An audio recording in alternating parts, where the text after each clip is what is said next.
हाँ, 10 सेकंड। मैं सिर्फ इतना ही कहना चाहता हूँ, मैं इतनी सारी डिबेट्स में रहा but it is beautifully articulated. मतलब इतना बेहतरीन स्टांस किसी चीज को लेकर कादरी साहब का है, ये अपने आप में अमेजिंग है। और खास तौर पर अब्दुल हफीज गांधी को भी ये देखना चाहिए कि धर्म से अलग हट के लोग इस तरह की बातें कर रहे हैं। It's amazing. मतलब इससे बेहतर क्या हो सकता है? ये बिल्कुल सच है। हम साथ में हिंदुस्तान सिर्फ इसी तरीके से चल सकता है and this is the only way we have. Abdul sahab, आप जवाब दीजिएगा। मुझे पता है फहमी करने के लिए है मौलाना कि अली अगर कादरी कोई भी गलत बोलेगा कुछ कहना उस पर कार्रवाई होगी। मौलाना अली कादरी कुछ कहना चाह रहे हैं। जी मौलाना साहब।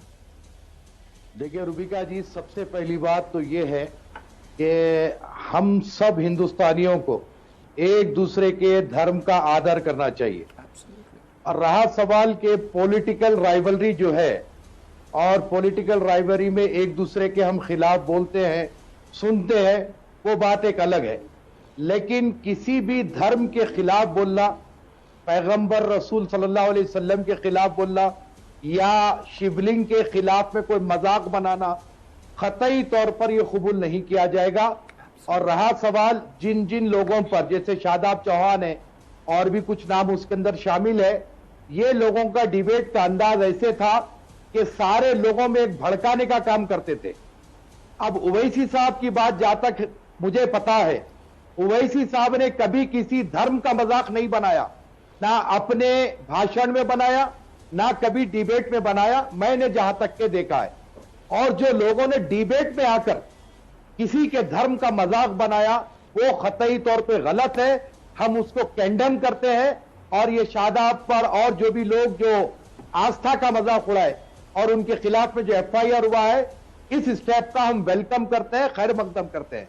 और रही बात, हमारे भाई अभी कह रहे थे कि खतर और जितने भी अरब कंट्रीज है, तो ये बात क्लियर करना चाहूंगा मैं कि हम किसी के दबाव में आने वाले नहीं है। अगर वो हमारे प्रोडक्ट का बाइकाट करते हैं, कर ले, हमें कोई परवाह नहीं है। लेकिन हमारे देश का सौहार्द बाकी रहे, हम इसके लिए कोशिश करें। अगर ये कोई कह रहा है कि भाई मोदी जी ने कतर के उसमें अरब ममालिक के दबाव में आकर के ये स्टेप लिया है, तो मैं इसको तायद नहीं करूंगा। मोदी जी का जो स्टेप नुपुर शर्मा के बारे में रहा, हमने उसका वेलकम किया। और आइंदा में भी जो कोई ऐसी गलती करेगा, चाहे हिंदू हो कि मुसलमान हो, उसके खिलाफ में जरूर कार्रवाई होना चाहिए। मौलाना साहब, मुझे आपसे बात करने में इतना आनंद आता है ना, उसके पीछे एक मकसद और वजह है। वो ये है कि आप अपनी बात सच्चाई से कह जाते हैं और मुझे दिल से खुशी होती है। लेकिन फिर मुझे दूसरे ही सेकंड एक खौफ आने लगता है कि कल को आपको भी वो सर्टिफिकेट ना दे दिया जाए जो हम जैसों को हमेशा से मिलता आ रहा है। और उस सर्टिफिकेट के मतलब कौड़ियों के भी दाम उसको अगर मैं बेचना चाहूं तो ना हो पाएगा। लेकिन फिर वो आपको कुफ्र की राह पर चलने वाला कह देंगे, आपको न जाने कैसे कैसे नाम दे दिए जाएंगे। मुझे जैसे ही आपने जरा ये करना शुरू किया, आपको टैग कर दिया जाता है। कादरी साहब, आपको डर वर नहीं लगता है? देखिए मैडम, मैं इमाम हुसैन की औलाद हूं और हक गोई के लिए अपनी गर्दन कटाना भी जानता हूं, तो मुझे किसी की परवाह नहीं है। और जहां तक के सवाल टैगिंग का है, तो जो है मुझ पर फेक केसेस बुक भी किए गए, मुझे सताया भी गया और आज भी सता रहे हैं। लेकिन मैं हक गोई के लिए अपने आखिरी दम तक इंशाल्लाह हक गोई करता रहूं। कादरी साहब, मुबारक आपको। लेकिन एक सेकंड, रतन शारदा साहब अपनी बात करता रहूं। हाँ, 10 सेकंड। मैं सिर्फ इतना ही कहना चाहता हूँ, मैं इतनी सारी डिबेट्स में रहा but it is beautifully articulated. मतलब इतना बेहतरीन स्टांस किसी चीज को लेकर कादरी साहब का है, ये अपने आप में अमेजिंग है।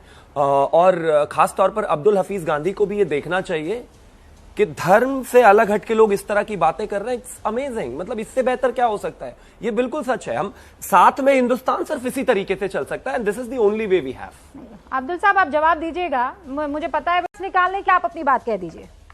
नहीं मैडम, रूबिका जी देखिए, हर मजहब के, हर धर्म की कुछ आस्था होती है, जो हिंदू धर्म में भी है, इस्लाम में भी है, और वो सारी बातें आस्था से जुड़ी होती है।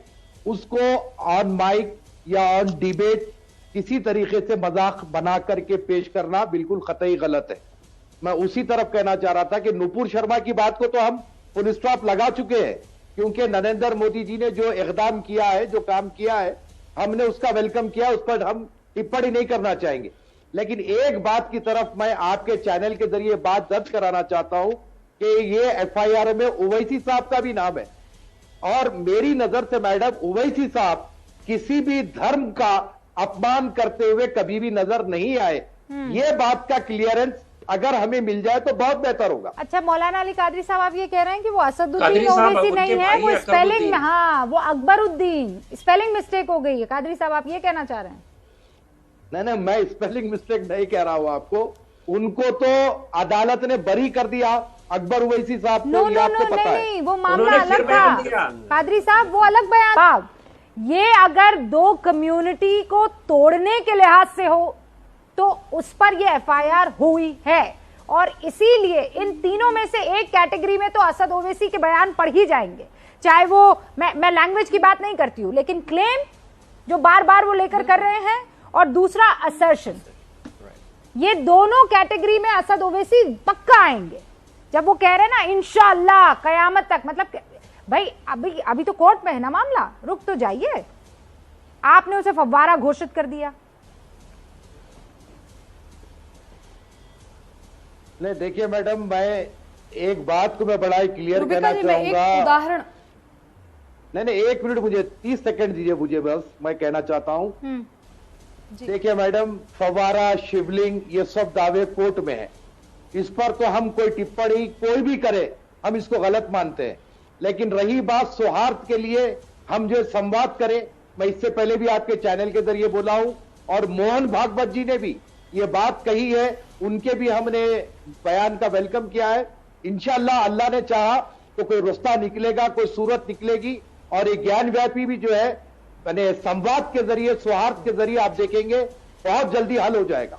मौलाना नदीमुद्दीन भी जुड़ चुके हैं, अध्यक्ष है उलेमा काउंसिल के। खादरी भी हमारे साथ जुड़ गए। मौलाना खादरी, सबसे पहले कमेंट आपका भी, जो असदुद्दीन ओवैसी के भाषण के अंश हमने सुनवाए, मैं मरने को तैयार हूं, तुम मरने को तैयार हो, ये मरने मारने वाली भाषा, पंजा पकड़ लेंगे, ये भड़काऊ है या नहीं है? देखिए मैडम, डिबेट्स में आकर के जो लोगों ने किसी भी धर्म की आस्था को चोट पहुंचाई और किसी के धर्म का मजाक उड़ाया और अपनी ज़बान से जहर उगला, उनके खिलाफ में जो एफआईआर हुआ है, होना चाहिए था, बहुत अच्छी बात है। बहुत देर से ये काम हुआ, बहुत जल्दी होना था। और जहाँ तक के सवाल ओवैसी साहब का है, तो मैंने अपनी ज़िंदगी में कभी भी ओवैसी साहब को ये नहीं सुना कि वो किसी के धर्म का मजाक उड़ाए या किसी देवी देवता का मजाक उड़ाए, ना किसी की आस्था को उन्होंने कभी चोट पहुंचाई। हाँ, रहा सवाल कि दिल्ली पुलिस ने उन पर एफआईआर किया है, तो क्या बेसिस पे किया है, क्या नहीं किया है, वो तो न्यायालय में तय होगा।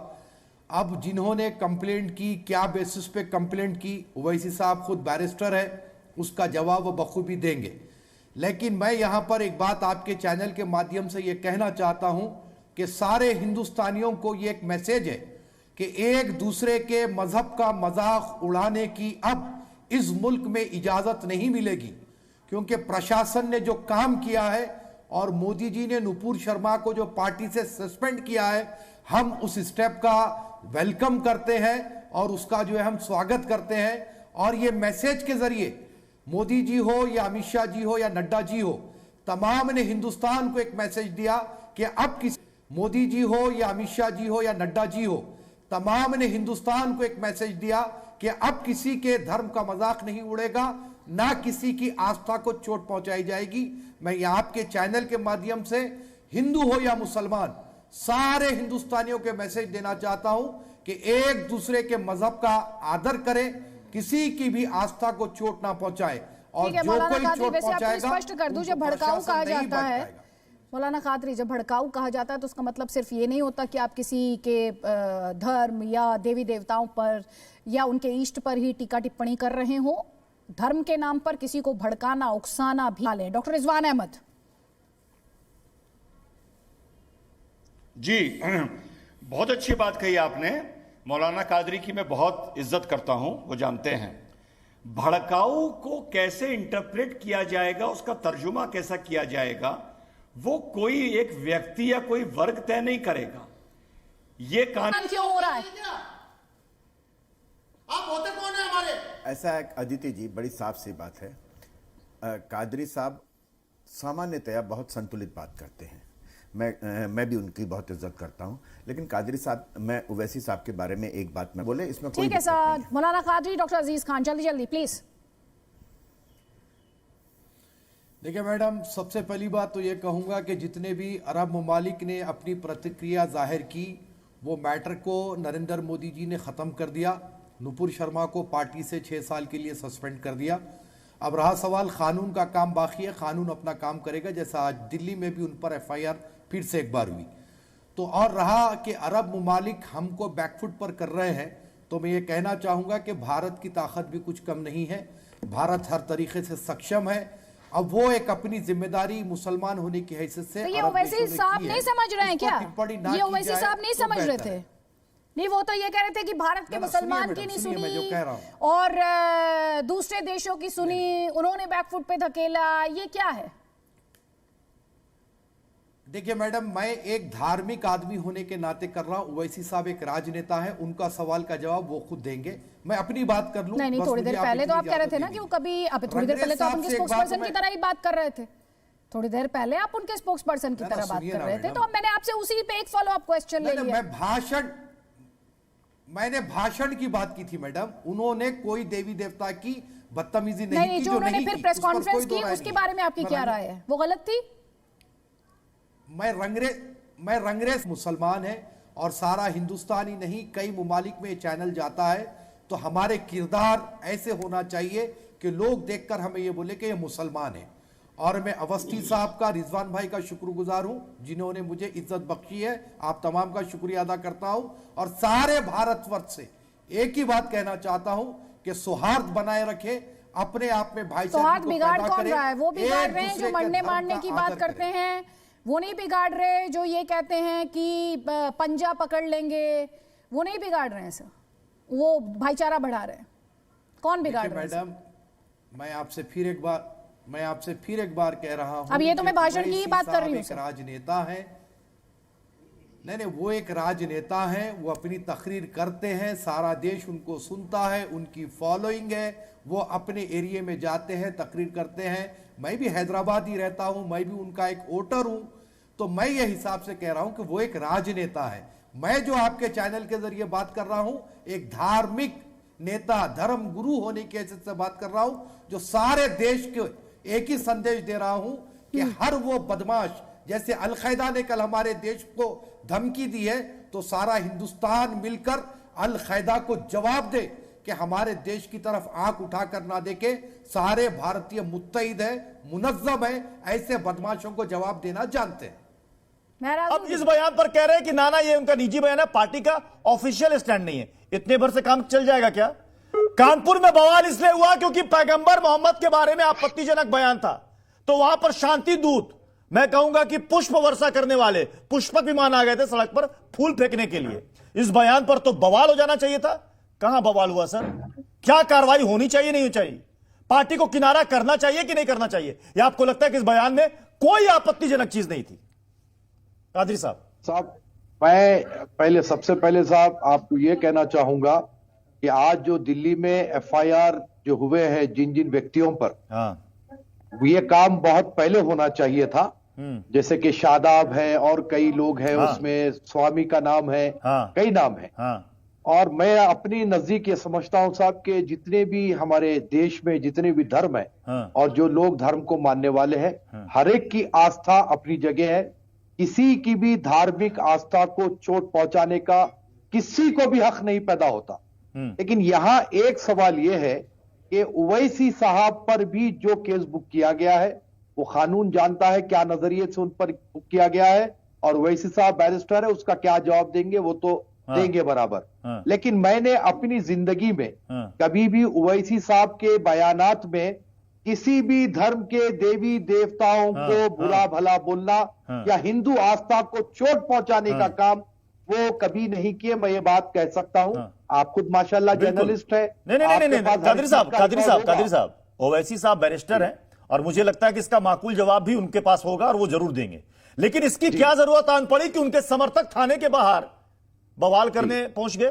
तब तो ऐसे जितने लोगों के खिलाफ एफआईआर है सारे लोगों के समर्थक को सड़क पर आ जाना चाहिए था अब तक। देखिए साहब, वो एक पॉलिटिकल पार्टी है। हाँ। और जो है जहां कहीं भी कोई नेता पर कोई एफआईआर होता है, करता है, हाँ। तो ये हमारे भारत की रीत रही है कि जो है फौरी तौर पर पहुंचे और वहां तब पर तो धरना विशाल दे। जी मुझे लगता है कि बीजेपी इस मामले में चूक गई।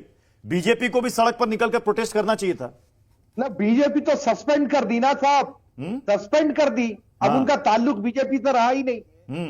नुपुर शर्मा का ताल्लुक बीजेपी से कहां है अब? हाँ। 6 साल के लिए वो निष्कासित नहीं, कर दी लेकिन गई। भाई नुपुर शर्मा के कई समर्थक हैं ना जो सोशल साइट पर भी एक्टिव हैं। उन सबको सड़क पर, जैसे एआईएमआईएम के समर्थक आ गए ओवैसी की सपोर्ट में थाने के बाहर घेराव करने, बवाल करने, उनको भी आ जाना चाहिए था।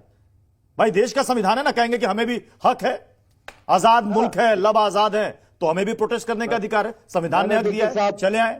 अब मैं सैयद नाजिम साहब अब एक बात बताइए मुझे, इस मामले में पीएफआई कनेक्शन भी सामने आ रहा है और अभी हाल में आपको मालूम है कि क्या कहा एक हाईकोर्ट ने, केरल हाईकोर्ट ने, कि को थोड़ा खामोश बिठा दीजिए, सब मैं बोल रहा हूं जी। देखिए साहब, हम तो 2 साल से ये कह रहे हैं कि पीएफआई पर बैन लगाया जाए। हाँ। और हमने गृह मंत्री से भी रिटर्न कंप्लेंट किया है हाँ। कि ये लोग देश का वातावरण खराब कर रहे हैं। और जब कल अलकायदा की धमकी हमारे देश को आई, तो हम सारे देशवासियों से, मुसलमानों से इस बात की अपील की कि अलकायदा को मुंह तोड़ जवाब दो और ये बताओ कि भारतीय पूरे एक है। प्रॉफिट मोहम्मद सल्लल्लाहु अलैहि वसल्लम के तुम रास्ते के खिलाफ हो, तुम उनके बारे में क्या बात करते हो? तुम मुसलमान ही नहीं हो। हमारा अपना ये कहना है कि पीएफआई हो या अलकायदा हो, ऐसे ऑर्गेनाइजेशंस पर फौरी तौर पर बैन लगना चाहिए। बहुत अच्छी बात। और इसी नोट के साथ मैं इस डिबेट को यहीं पर और एक और बड़ी खबर इस वक्त सामने आ रही है। बंगाल में नुपुर